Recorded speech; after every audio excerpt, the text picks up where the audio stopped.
सांग माने नमस्कार जय जगन्नाथ। आज मेनू मु कौन बनाऊँगी एक्चुअली आज हूँ शनिवार जेहेतु मोर जल्दी ट्यूशन अच्छी आज मेनू कौन बनाऊँगी कौन बनई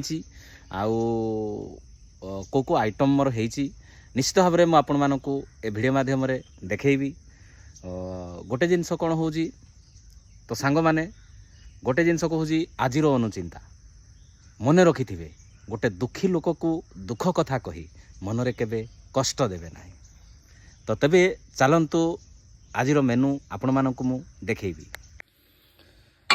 सांग माने देखंतु ये जो डालमाटी मु बनैची ये होची बुट डाली। बुट डाली को मु प्रेसर रे फास्ट सिजेइनी एक्चुअली मु 4 घंटा पूर्व यही 4:30 हम माँ को बतुरे देइली।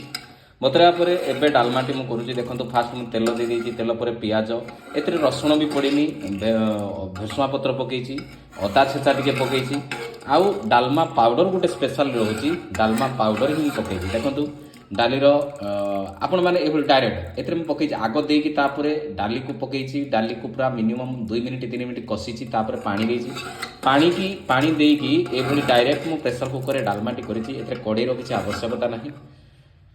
तो द्वितीय जिनस मु कौन बनई आपण मानक देखौची देखंतु सांग माने ये मु बनई फूलकोबी तो पियाज एतरे टमाटो मु पकेइनी पियाज केवल फुटण पंचफुटण तेल लुण आउ कोबी एति खाली मु कड़कड़ा की भाजीची। तो आज सांग माने जेहेतु मेनू टाइम हाथ रे नाही आज मेनू एतिक रे ही आज में एडजस्ट कर दबा। तो सांग माने रखुची जय जगन्नाथ।